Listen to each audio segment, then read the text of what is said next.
Hi, my name is Arthur, and this is What's Pouring.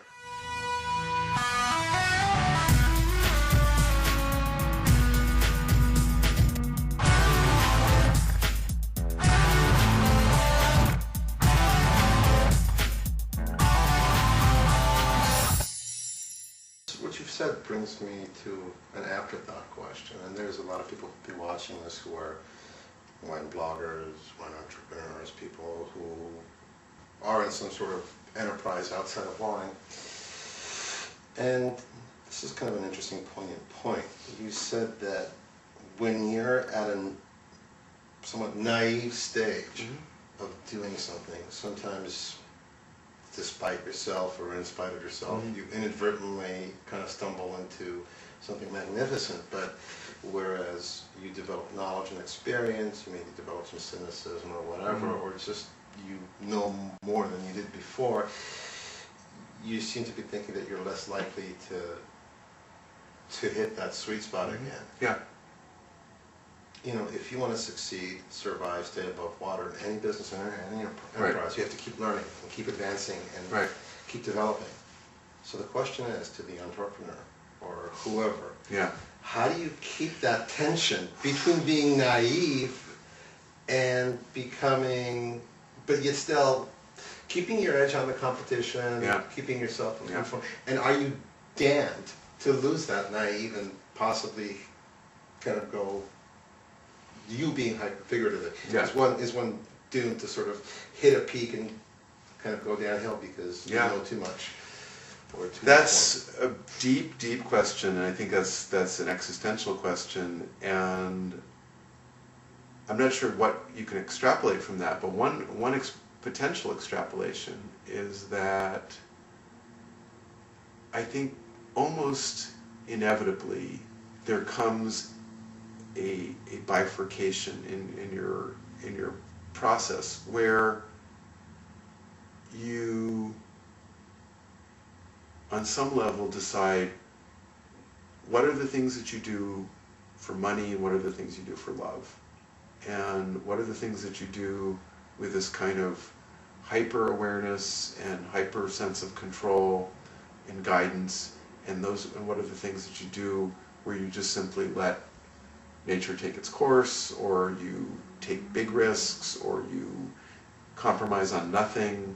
I think you could argue that great art of any kind, whether it's winemaking or painting or music or whatever it is, I think has to pretty much abandon the monetizing function. It cannot be a for-profit.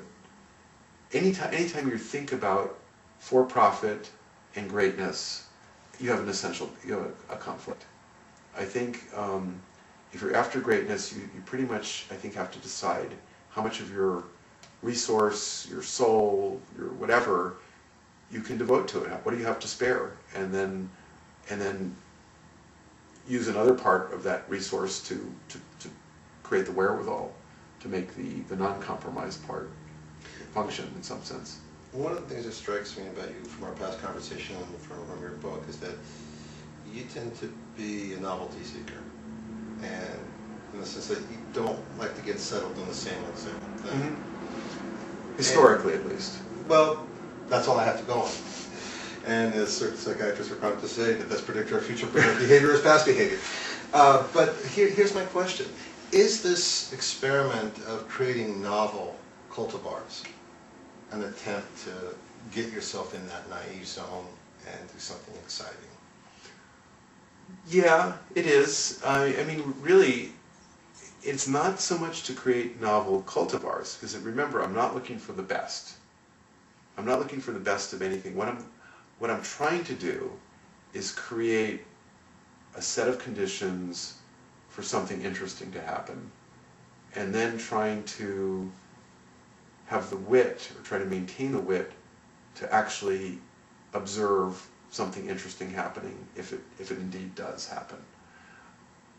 It's probably very premature or disingenuous to say I'm out to produce a vin de terroir. I'm out to produce something interesting. and I think something interesting will happen. I think there's a good likelihood that something interesting will happen. What it will be, I really can't tell you, and that is actually fantastic. That I can't say, I can't imagine what this wine is going to taste like. I can't even tell you what color it's going to be. Could be pink, could be green. I mean, it's not going to be green, but it's going to be something. Don't know what. And you like that tension of uncertainty. It's fantastic. It's great. I live for that.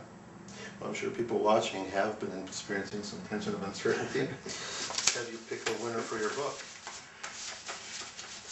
So I wasn't sure whether we were going to pick the most interesting question or just... How do you want to do it? Well, let's pick it at random, I think. It's your call? Okay. So I'm going to arrange these as a deck of cards. I have extensively randomized these cards. Okay, there we go.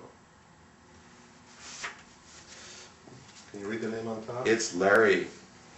Larry S. from Santa Ynez Valley. Yep. Congratulations, Larry. Congratulations, Larry. We'll be getting you a book and a poster.